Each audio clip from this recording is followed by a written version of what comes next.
మన జీవాధిపతైన ప్రభు నామమునకు ఈ రాత్రి కాల సమయమున స్తుతి స్తోత్రములు కలుగును గాక. దేవుడు మనలను ప్రేమించి ఈ జూలై 31వ తారీఖు రాత్రి సమయాన్ని దేవుడు మనకి ఇచ్చినాడు. ఈ 2024వ సంవత్సరంలో 7 మాసాలు దేవుడు తన కనురెప్పగా మనలను కాపాడినారు. అందులకు ఆయనకి స్తోత్రము ఘనత కలుగును గాక. ఉదయమైతే మరలా మనం 8వ నెలలోనికి ప్రారంభించబడతాము. మనకి ఇవ్వబోతున్న 8వ నెలను బట్టి కూడా ప్రభుకి మహిమ కలుగును గాక. ప్రభునందు ప్రియులారా, సువార్త దండయాత్ర కొరకై మీరందరూ ప్రార్థించినారు. చక్కనైన రీతిన జరిగింది. మేము చాలా పత్రికలు పట్టుకుని వెళ్ళినాము, అన్నీ ఇచ్చినాము. ఏదో ఒక చోటన మాత్రమే ఒక ఆయన ఇక్కడ వద్దు అని కొంచెం కోపంగా మాట్లాడినా మేము అతనికి ప్రేమగానే సమాధానం చెప్పుకొని అక్కడి నుండి వెళ్ళిపోయాము.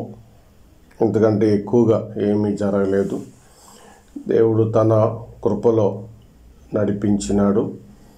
బైబిల్ కావాలని అడిగిన వారు ఉన్నారు, ఇచ్చినాము. ప్రార్థన కోరినారు, ప్రార్థన చేసినాము.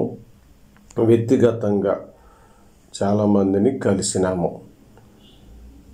ఇంతగా దేవుడు చేసిన కార్యములను బట్టి మన పరలోకపు తండ్రికి స్తోత్రము కలుగును గాక. ఇంకను ప్రార్థించండి, పరిచర్య బాగుగా జరగాలని.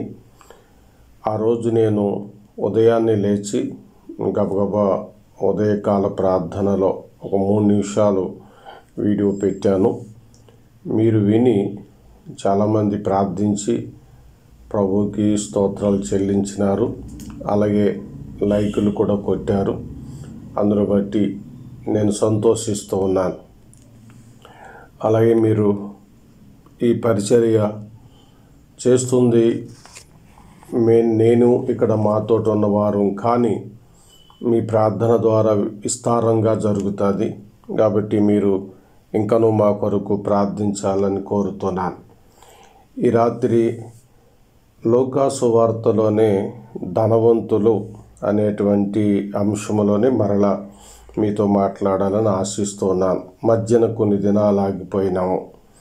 అయినా ఈ రోజును కూడా కొద్దిగా ఆ సందర్భాన్ని చెప్పి ప్రార్థన చేసి రేపటి నుండి ఎక్కువగా మీకు ఇవ్వాలని నేను ఆశ కలిగిన వాడినై ఉన్నాను. ప్రభు చిత్తాన్ని బట్టి జరుగుతుంది ప్రతిదీని. 12వ అధ్యాయం లూకాసు వార్త చివరి అంటే మనం 13 నుండి 21 వచనాల వరకు దీన్ని తీసుకుంటూ ఇందులో కొన్ని భాగాలుగా మనము మాట్లాడుకుంటూ వచ్చినాం. కాబట్టి మీరు 13 నుండి 21 వరకు చదువుకోండి. 21 చదువుకొని కొన్ని మాటలు చెప్తాను. దేవుని ఎడల ధనవంతుడుగాక తన కొరకే సమకూర్చుకొనువాడు అలాగునే ఉండునని చెప్పెను. చదవబడిన ఈ లేఖనం మన వినికుడిలో ప్రభువు దీవించి ఆశీర్వదించును గాక. ప్రభునందు ప్రియులారా, మనం ఇందులో సమకూర్చుకొనుటకు, సమకూర్చబడి ఉన్నది, సమకూర్చుకొన్నాక ఏం జరిగింది, ఈ సంగతులన్నీ కూడా ఈ ధనవంతుని విషయంలో ఉన్నాయి. అయితే మనం కొన్ని విషయాలు నేర్చుకున్నాం. అయితే ఈరోజు ఒక సంగతిని మనం ఆలోచిద్దాం. ధనాన్ని సమకూర్చుకోవటంలో, మనము ధనం మీద మనసు పెట్టడంలో, ధనాన్ని బాగుగా ప్రేమించటంలో జరిగేది ఏమిటి అంటే ధనం దేవుణ్ణి మరిచిపోయేలాగా చేస్తుందని సామెత 30వ అధ్యాయము 7-8 వచనాలు జ్ఞాపకం చేస్తున్నాయి.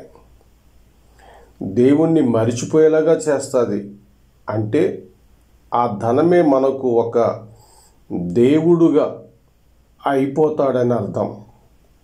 రెండవదిగా మనం ధనం మోసం లేక ధనం మీద ఉన్న అపేక్ష, జీవం కలిగిన దేవుని వాక్యాన్ని అణిసివేస్తుంది. మనిషి హృదయంలో ఆ వాక్యము అణిసివేయబడుతుంది. స్క్రీన్ మీద మీకు వచనం ఇచ్చాను, చదువుకోండి.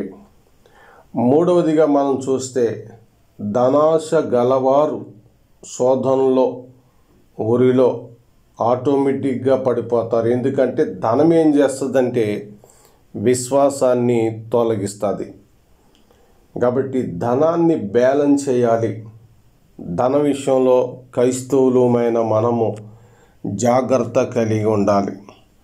ఎవరికైనా వాక్యం చెప్పి సరిచేయొచ్చు, కానీ ధనవంతులకి మాత్రం చెప్పలేకపోతున్నాం అన్నది మాత్రం వాస్తవం అండి. కాబట్టి మీరు అలా ఉండకండి, విధేయులుగా ఉండండి. ప్రభు ఈ వాక్యము మన హృదయములో ఆయన నింపి బలపరుచును గాక. ఆమెన్. ప్రేమ నమ్మకమైన మా పరలోకపు తండ్రి, గడిచిన నిన్నటి మంగళవారపు దినమున సువార్త పని మీ నామములో జరిగించుకొని ఆదరించినందులకు, పాపికి రక్షణ కలిగేలాగాను రక్షింపబడిన వారు ఉజ్జీవానికి గురైన వారుగా చేసినందులకు స్తోత్రాలు. ఒక సహోదరుడు నిలదీసి అడిగినారు, అతనికి సమాధానం ఇచ్చినాము. అతనితో మీరు మాట్లాడండి. మరొక సహోదరుడు మరొక ఫీల్ అయ్యి ఏమనుకోకండి, ఇక్కడి నుంచి వెళ్ళండి అని అన్నారు. ఆయన మంచితనాన్ని బట్టి మేము అక్కడ ఆయనకి పర్సనల్గా మీ వాక్యం చెప్పుటకు బైబిల్ మీరు చదువుకోండి అని అడిగితేమి. ప్రభువా తండ్రి, నీకే స్తోత్రము, ఇలాగ జరిగించినందుకు నిన్ను స్తుతిస్తున్నాం. ఈ రాత్రి లూకా సువార్తలోనే మాటలను విన్నారు, స్క్రీన్ పైన వీరు చదువుకున్నారు. వీరిని దీవించండి నాయన. మా యొక్క పరిచర్యకు సహోదరులు సహోదరీలు ఎంతగానో ప్రార్థించుచు మాకు ప్రోద్బలాన్ని, ప్రార్థన బలాన్ని ఇస్తున్నందులకు మీకు స్తోత్రాలు చెల్లిస్తున్నాం. ఈ రాత్రి మా కుటుంబాలన్నీ దీవెనకరముగా ఉంచండి. మా కుటుంబ అవసరతలలో ఏవైతే ఉన్నాయో అవన్నీ కూడా మీరు తీర్చండి. అనుదినము నీ బిడ్డలు నీ మాటలు కనిపెడుతూ ఉన్నారు. ప్రభా, నీ బిడ్డలకి నీ వాక్యాన్ని అందించుటకు కూడా సహాయం చేయండి. రోగాలతో, అప్పులతో, సమస్యలతో, అలాగే చదువుల విషయంలో, ఉద్యోగాల విషయంలో నీ మేలు అనుగ్రహించండి. బిడ్డలు సమాధానంగా కాపురాలు ఉండుటకు కూడా సహాయం చేయండి. గర్భఫలములు లేని వారు గర్భఫలములు కలిగి ఉండుటకు సహాయం చేయండి. ప్రతి విధమైన కృపతో ఈ కుటుంబాలను నింపమని ప్రభువును రక్షకుడైన యేసుక్రీస్తు ఘననామములో ఈ ప్రార్థన అడుగుచున్నాము మా పరలోకపు తండ్రి.